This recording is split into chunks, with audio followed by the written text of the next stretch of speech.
പുറപ്പാട് പുസ്തകം അധ്യായം 18. മോശയും ജെത്രോയും. മോശയ്ക്കും അവന്റെ ജനമായ ഇസ്രായേലിനു വേണ്ടി ദൈവം എന്തെല്ലാം ചെയ്തുവെന്നും അവിടുന്ന് അവരെ ഈജിപ്തിൽ നിന്ന് എപ്രകാരം മോചിപ്പിച്ചുവെന്നും മിദിയാനിലെ പുരോഹിതനും മോശയുടെ അമ്മായി അപ്പനുമായ ജെത്രോ കേട്ടറിഞ്ഞു. മോശ തന്റെ ഭാര്യ സിപ്പോറയെ തിരിച്ചയച്ചപ്പോൾ അവന്റെ അമ്മായിയപ്പൻ ജെത്രോ അവളെയും അവളുടെ 2 പുത്രന്മാരെയും സ്വീകരിച്ചു. അവരിൽ ഒരുവന്റെ പേര് ഗർഷോം എന്നായിരുന്നു. കാരണം ഞാനൊരു പ്രവാസിയാകുന്നു എന്ന് പറഞ്ഞാണ് മോശ അവന് പേരിട്ടത്. അപരന്റെ പേര് എലിയേസർ എന്നായിരുന്നു. കാരണം എൻ്റെ പിതാവിൻ്റെ ദൈവമാണ് എൻ്റെ സഹായം, അവിടുന്നാണ് ഫറവോയുടെ വാളിൽ നിന്ന് എന്നെ രക്ഷിച്ചു എന്ന് അവൻ പറഞ്ഞു. മരുഭൂമിയിൽ ദൈവത്തിന്റെ മലയുടെ സമീപം കൂടാരമടിച്ചിരുന്ന മോശയുടെ അടുക്കലേക്ക് അവന്റെ ഭാര്യയെയും പുത്രന്മാരെയും കൂട്ടിക്കൊണ്ട് അമ്മായിയപ്പൻ ജെത്രോ വന്നു.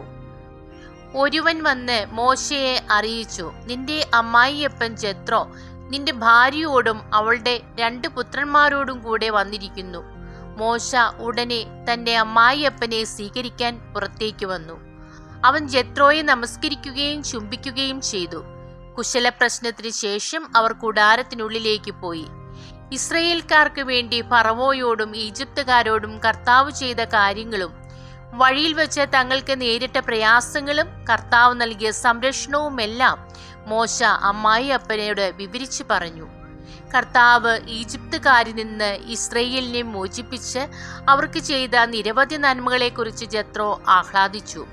അവൻ പറഞ്ഞു, ഈജിപ്തുകാരിൽ നിന്നും ഫറവോയിൽ നിന്നും നിങ്ങളെ രക്ഷിച്ച കർത്താവ് വാഴ്ത്തപ്പെട്ടവനാകുന്നു. കർത്താവ് സകല ദേവന്മാരെയും വലിയവനാണെന്ന് ഇപ്പോൾ ഞാൻ മനസ്സിലാക്കുന്നു. എന്തെന്നാൽ ഈജിപ്തുകാർ അവരോട് അഹങ്കാരപൂർവ്വം പെരുമാറിയപ്പോൾ അവരുടെ പിടിയിൽ നിന്ന് അവിടുന്ന് തന്റെ ജനത്തെ മോചിപ്പിച്ചു. മോശയുടെ അമ്മായി അപ്പനായ ജെത്രോ ദൈവത്തിന് ദഹനബലിയും മറ്റു ബലികളും സമർപ്പിച്ചു. ജെത്രോയോടൊന്നിച്ച് ദൈവസന്നിധിയിൽ ഭക്ഷണം കഴിക്കുന്നതിനായി അഹറോനും ഇസ്രായേലിലെ ശ്രേഷ്ഠന്മാരും വന്നു. ന്യായാധിപന്മാർ. പിറ്റേ ദിവസം മോശ ജനത്തിന്റെ തർക്കങ്ങൾ തീർക്കാൻ ഉപവിഷ്ടനായി. പ്രഭാതം മുതൽ പ്രദോഷം വരെ ജനങ്ങൾ മോശയുടെ ചുറ്റും കൂടി നിന്നു. മോശ തന്റെ ജനത്തിനു വേണ്ടി ചെയ്യുന്നതെല്ലാം കണ്ടപ്പോൾ അമ്മായിയപ്പനായ ജെത്രോ അവനോട് ചോദിച്ചു, നീ ജനത്തിനു വേണ്ടി ചെയ്യുന്നത് എന്താണ്? രാവിലെ മുതൽ വൈകുന്നേരം വരെ ജനമെല്ലാം നിന്റെ ചുറ്റും കൂടി നിൽക്കാൻ ഇടയാകത്തക്ക വിധം നീ ഇവിടെ ഒറ്റയ്ക്കിരിക്കുന്നത് എന്തുകൊണ്ട്? മോശ പറഞ്ഞു, ദൈവഹിതം അറിയാനായി ജനം എന്നെ സമീപിക്കുന്നു. എന്തെങ്കിലും തർക്കമുണ്ടാകുമ്പോൾ അവർ എൻ്റെ അടുക്കൽ വരുന്നു. ഞാൻ അവരുടെ കലഹങ്ങൾ തീർക്കുന്നു. ദൈവത്തിന്റെ ചട്ടങ്ങളും നിയമങ്ങളും അവരെ പഠിപ്പിക്കുകയും ചെയ്യുന്നു.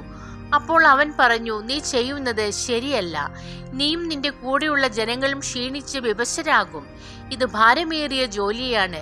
തനിയെ ഇത് ചെയ്യാൻ നിനക്ക് സാധിക്കുകയില്ല. ഞാൻ പറയുന്നത് കേൾക്കുക. ഞാൻ നിനക്കൊരു ഉപദേശം നൽകാം. ദൈവം നിന്നോടുകൂടെ ഉണ്ടായിരിക്കട്ടെ. നീ ദൈവത്തിന്റെ മുൻപിൽ ജനങ്ങളുടെ പ്രതിനിധിയായിരിക്കണം. അവരുടെ തർക്കങ്ങൾ അവിടുത്തെ അറിയിക്കണം. അവരെ ചട്ടങ്ങളും നിയമങ്ങളും പഠിപ്പിക്കണം. അവർ ചരിക്കേണ്ട മാർഗവും അനുഷ്ഠിക്കേണ്ട കർത്തവ്യങ്ങളും അവർക്ക് നിർദ്ദേശിച്ചു കൊടുക്കണം. കഴിവും ദൈവഭയമുള്ളവരും സത്യസന്ധരും കൈക്കൂലി വെറുക്കുന്നവരുമായ ആളുകളെ ജനത്തിൽ നിന്ന് തിരഞ്ഞെടുത്ത് അവരെ 1000ഉം 100ഉം 50ഉം 10ഉം വീതമുള്ള ഗണങ്ങളുടെ അധിപന്മാരായി നിയമിക്കുക. അവർ എല്ലായ്പ്പോഴും ജനങ്ങളുടെ തർക്കങ്ങൾക്ക് തീർപ്പ് കൽപ്പിക്കട്ടെ. വലിയ കാര്യങ്ങൾ നിന്നെ ഏൽപ്പിക്കുകയും ചെറിയവ അവർ തന്നെ തീരുമാനിക്കുകയും ചെയ്യട്ടെ. അങ്ങനെ അവർ നിന്നെ സഹായിക്കുമ്പോൾ നിന്റെ ജോലി എളുപ്പമാകും. ഇത് ദൈവകൽപ്പനയാണെന്ന് ഗ്രഹിച്ച് ഇപ്രകാരം പ്രവർത്തിച്ചാൽ ജോലി നിർവിഘ്നം തുടരാൻ നിനക്ക് സാധിക്കും. ജനങ്ങൾ സംതൃപ്തരായി തങ്ങളുടെ വസതികളിലേക്ക് മടങ്ങുകയും ചെയ്യും. മോശ അമ്മായിയപ്പന്റെ ഉപദേശം കേട്ടനുസരിച്ച് പ്രവർത്തിച്ചു.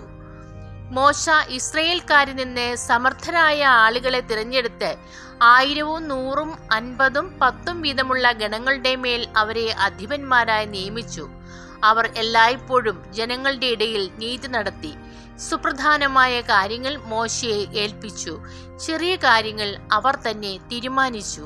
അനന്തരം മോശ അമ്മായിയപ്പനെ യാത്രയാക്കി. അവൻ സ്വന്തം നാട്ടിലേക്ക് മടങ്ങി.